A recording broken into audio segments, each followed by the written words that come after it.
कंचन study point में आपका स्वागत है।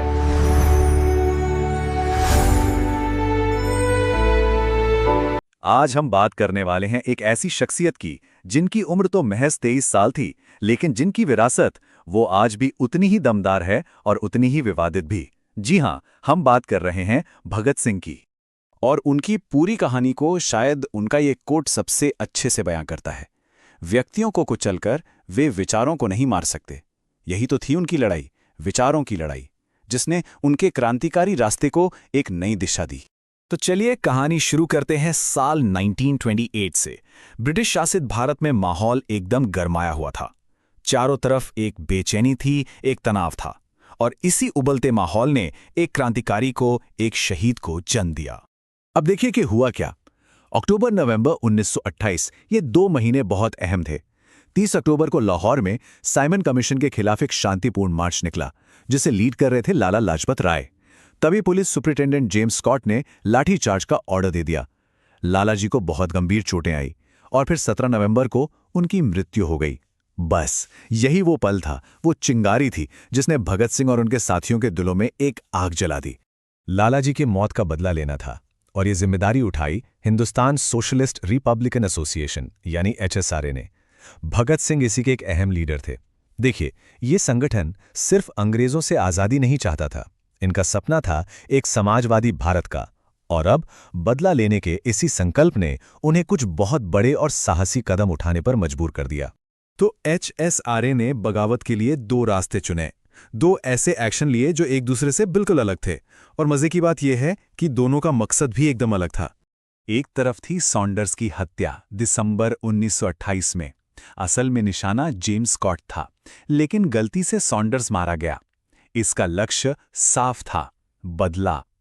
दूसरी तरफ कुछ ही महीने बाद अप्रैल 1929 में सेंट्रल असेंबली में बम फेंका गया। इसका लक्ष्य था प्रोपेगेंडा, अपनी आवाज पहुंचाना। तो देखिए, एक एक्शन बदले के लिए था और दूसरा जानबूझकर गिरफ्तार होने के लिए।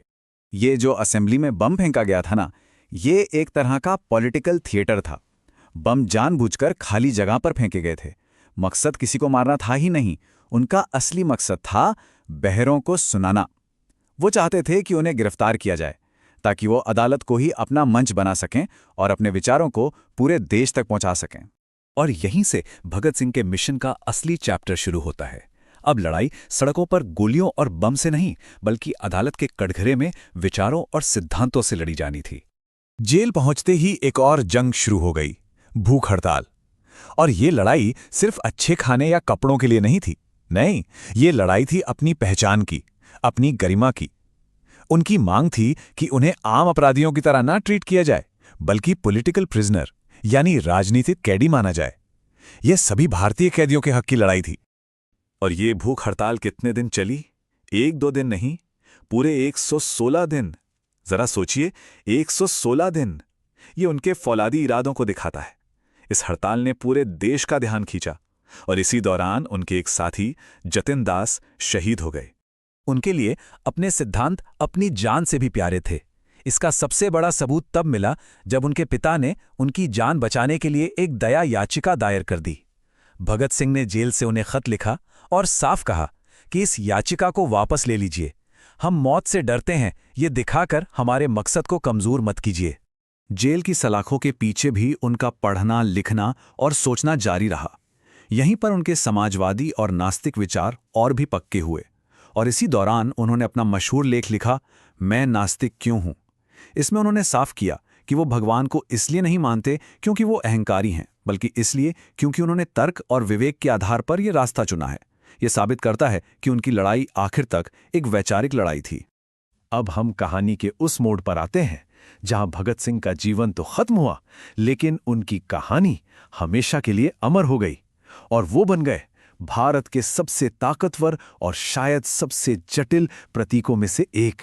तारीख थी 23 मार्च 1931। भगत सिंह, राजगुरु और सुखदेव को फांसी दे दी गई। भगत सिंह की उम्र महज 23 साल थी और इसी शहादत ने उन्हें एक प्रतीक बना दिया जो कभी नहीं मर सकता। जैसा कि जवाहरलाल नेहरू ने बाद में लिखा भी, वो एक प्रतीक बन गए। उनके काम को भुला दिया गया, लेकिन प्रतीक जिंदा रहा। लोग भूल गए कि उन्होंने क्या किया था, लेकिन वो इस बात का प्रतीक बन गए कि देश की आज़ादी और सम्मान के लिए खड़ा होना कैसा होता है। और यहीं पर उनकी विरासत का सबसे बड़ा विरोधाभास सामने आता है। सोचिए, एक शख्स जो खुद को नास्तिक और समाजवादी कहता था, आज उन्हें हर कोई अपनाना चाहता है। कम्युनिस्ट और सोशलिस्ट उन्हें अपनी प्रेरणा मानते हैं। राइट विंग राष्ट्रवादी उनकी तारीफ करते हैं। सिख राष्ट्रवादी उन्हें एक शक्तिशाली प्रतीक के तौर पर देखते हैं। और आज भी युवा आंदोलन उन्हीं का नाम लेते हैं। सब उन्हें अपने अपने नजरिए से देखते हैं। तो आखिर में एक सवाल जरूर उठता है कि जब कोई इंसान एक प्रतीक बन जाता है तो उसकी कहानी पर हक किसका होता है। ये एक ऐसा सवाल है जो हमें सोचने पर मजबूर करता है कि हम अपनी विरासत और अपने नायकों को कैसे याद रखते हैं और कैसे